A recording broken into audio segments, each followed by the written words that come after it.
Hello friend, welcome to my channel Moshla Kotha kitchen. আজকে আমি একটা যে রেসিপিটা শেয়ার করব সেটা হলো নিরামিষ একটা ফুলকপির রেসিপি। এই রেসিপিটা শিখেছিলাম আমি আমার দিদার কাছ থেকে। আসুন আপনাদের সঙ্গে সেই রেসিপিটাই শেয়ার করি। প্যানে একটা কড়াই বসিয়ে নিয়েছি, তাতে দিয়ে দিয়েছি 2 কাপ জল এবং তার মধ্যে 1 চিমটে লবণ।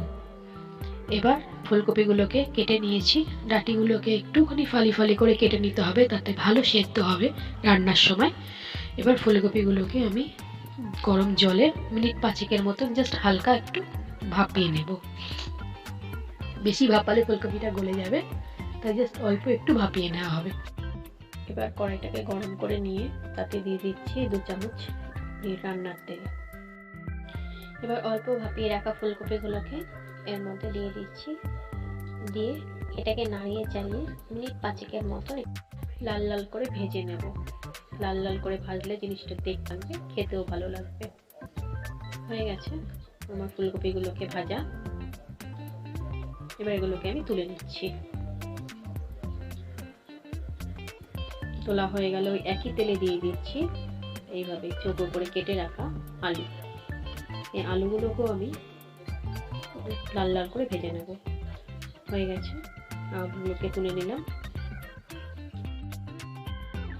এবার এই তেলেই আবার একটুখানি আমি 1 চামচের মতন সরষের তেল অ্যাড করলাম এবং তাতে দিয়ে দিলাম একটা শুকনো লঙ্কা আর একটা তেজপাতা। এগুলোকে একটু নাড়িয়ে চালিয়ে এর মধ্যে দিয়ে রাখলাম কুচি করে রাখা টমেটো। টমেটোটাকে আমি বেশি কুচি করিনি, এটাকে অল্প কুচি করে নিয়েছি এবং এটাকে আমি কড়াইতে ভাজতে ভাজতে খুন্তির সাহায্যে একটু ভালো মতন ম্যাশ করে নেব। এবার একটা মশলা তৈরি করে নিচ্ছি।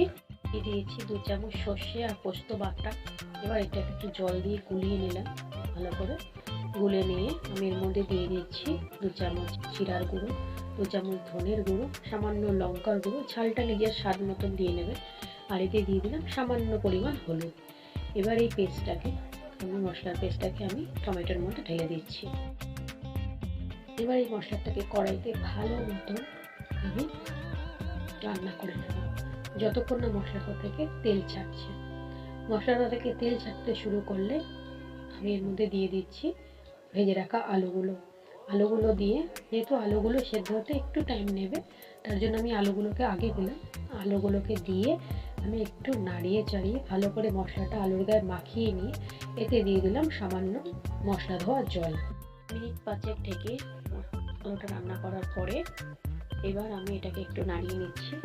নাড়িয়ে নিয়ে আমি এই অবস্থায় এর মধ্যে দিয়ে দেবো ভেজে রাখা ফুলকপিগুলোকে দিয়েও একটু নাড়িয়ে নেব ভালো মতন করে, যাতে মশলাগুলো ফুলকপির গায়েতেও লেগে যায় এবং ভালো মতন মিশে যায়। এবার এর মধ্যে আমি দিয়ে দেবো স্বাদ অনুযায়ী নুন এবং একটু মিষ্টি মিষ্টি যেহেতু হবে তাই 1 চামচ চিনি দিয়ে এবার চিনি আর নুনটাকে খুব ভালো মতন মশলার সঙ্গে এবং ফুলকপি আলুর সঙ্গে মিশিয়ে নেব। এবার সেদ্ধ হতে আর অল্প অল্প জল দিয়ে এটাকে আমি একটু কষিয়ে নেব। কষিয়ে নেওয়ার হয়ে গেছে আমার। এর মধ্যে 1 কাপ জল দিয়ে ঢাকা দিয়ে দিচ্ছি। 5 মিনিট পর আবার ফিরে আসলাম। ফুলকপি আলু দুটোই আমার ভালো মতো রান্না হয়ে গেছে। এবার এর মধ্যে দিয়ে দিলাম 1 কাপ দুধ। এই দুধের বদলে দইও দেওয়া যায়, যেহেতু আমার কাছে দুধটা ছিল তাই আমি দুধটা দিলাম, দই ছিল না। এবার নামানোর আগে এটা দিয়ে 5 মিনিট ফোটানোর পরে নামানোর আগে একটু গরম মশলা দিয়ে নামিয়ে নিন এবং গরম গরম পরিবেশন করুন ফুলকপি আলু নিরামিষ একটা তরকারি।